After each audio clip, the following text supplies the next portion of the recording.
I think the danger to the Bitcoin community, and this will probably happen sooner rather than later, is that you'll get clamped down on hard. And that strikes me as highly probable. I think the way that's likely to happen is that the governments will try to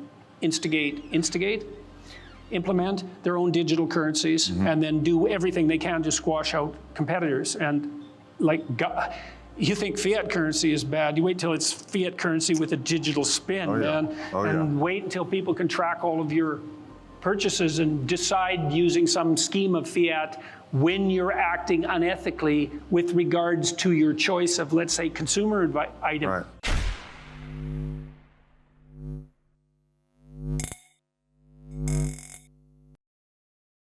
Hey guys, welcome back to Library of Wealth.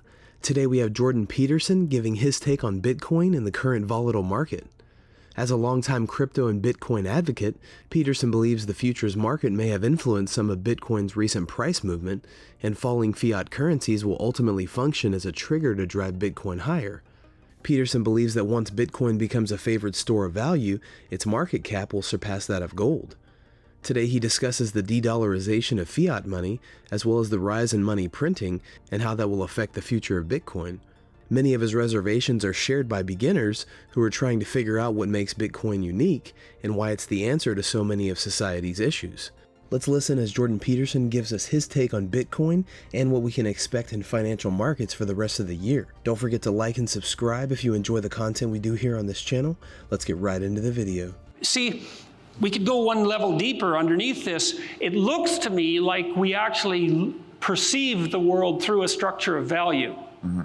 And the reason I believe that's the case is because you have to prioritize your perceptions, because you can't look at everything, right? So you only look at what's important. Well, what's important?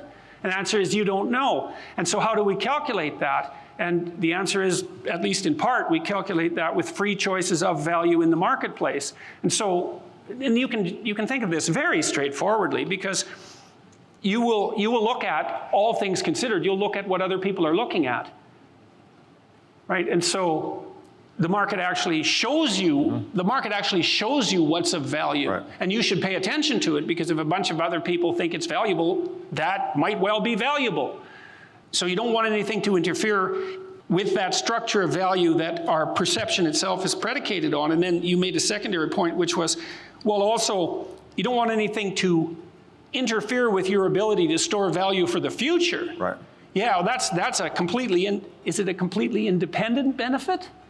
I don't know if it's independent, but it's certainly a big benefit. Right. Yeah. I think the Austrian economists would say that the higher fidelity or predictability of the money supply, let's say, the more clear the rules of the game are, less noise in the channel, as we've said, and people are free to accumulate more capital.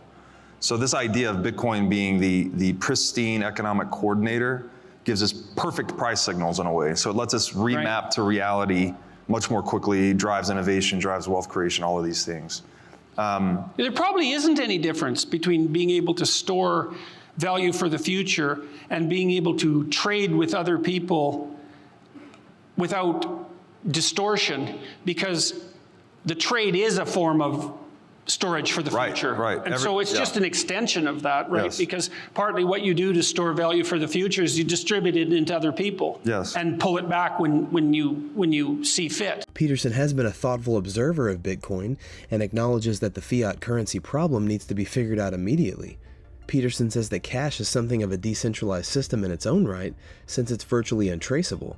If it were traceable, centralized institutions would likely try to manipulate consumers into making what they discern are ethical decisions, which they are unlikely to accurately discern. One of the things that's really awful about inflation, as far as I can tell, imagine yourself back in Germany at the end of World War I, and you're one of those ants, not the grasshopper, and you've saved and scrimped, and you've foregone gratification, you've built up your storehouse of value for your pension, maybe you've taken care of your family. You did that through sacrifice, right? Because other people are out there fiddling away and drinking beer, and not you, man. You're nose to the grindstone, and you put aside your store of value, and then poof, hyperinflation. It's like, weren't you stupid?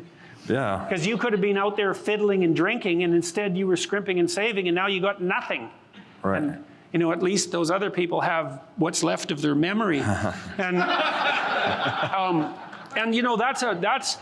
the thing that's so catastrophic about that possibly is that that's actually a betrayal of precisely that which you least want to betray.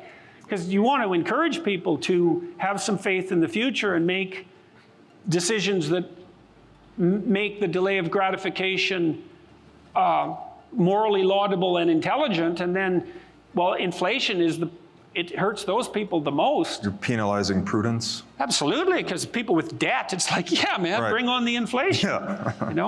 It's the people who were careful. Right. And then if you think those are conscientious people, let's say, and there's an excellent literature looking at what makes people productive. Mm-hmm. And there are two cardinal dimensions of human variability that make people productive. One is general cognitive ability. That's often known as intelligence and formally measured as IQ. And part of the reason that makes people more productive is because they're faster, and more or less by definition, if one person does something and another person does it, the person who does it faster, if it's valuable, is doing it better. And general cognitive ability seems to be, in no small part, an index of something processing speed, right? And conscientiousness, and trait conscientiousness, and that's dutifulness. It's a conservative virtue, by which I mean people who are high in trait conscientiousness tend to have conservative political leanings, by the way. And those are the people you punish like mad with inflation, because they're the pillars of your society. If you can define your society in some sense as a storehouse of deferred value, right, which is a good way of describing, like, what the hell good is a civilization if it doesn't do that, right? I mean, capital accumulation. Yeah, exactly. It has to allow you to accumulate what's necessary for security and thriving. So you want it to do that if you want a civilization. And then it's the conscientious people who strive to do that, and it's those you punish with inflation. Right. Inflation is decivilizing. Yes. Agreed with that completely. Yes, that seems multidimensionally accurate. One of the things Bitcoin theorists push forward is the notion that you can't add additional noise to this computational mechanism. Right. And that might be right. This is one of the things that really made me interested in Bitcoin. It's like, oh, okay, no interference with, if the free market is a computational device, and if it's the device that enables us to adapt to the horizon of the future, it better be, because it's the only bloody device we have, unless you think central planners are going to manage it. It's like, good luck with that.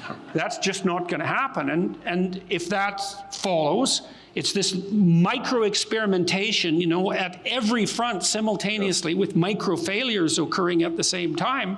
You don't want noise that's not related to the actual environment introduced into that. Right. And hypothetically, that's what fiat inflation, for example, does. I think the danger to the Bitcoin community, and this will probably happen sooner rather than later, is that you'll get clamped down on hard. And that strikes me as highly probable. I think the way that's likely to happen is that the governments will try to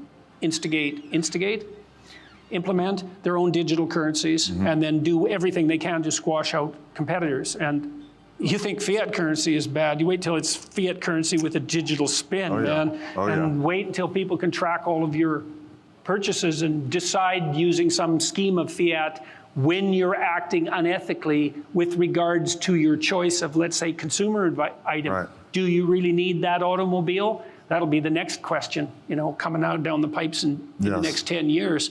What makes you think you should have an automobile when the whole planet is at stake? Right. It's like, yeah, well, who made you final arbiter of value? Right.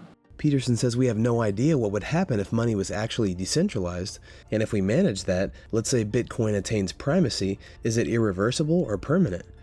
While Peterson is not pessimistic about Bitcoin's effect, rather he's cautious and believes more people will soon be privy to the fiat currency problem we're experiencing worldwide and will need a reserve currency adoption that Bitcoin is the only viable option for. What do you think about Jordan Peterson's interview on Bitcoin? Comment down below. Don't forget to like and subscribe. This is Library of Wealth. We'll see you in the next video.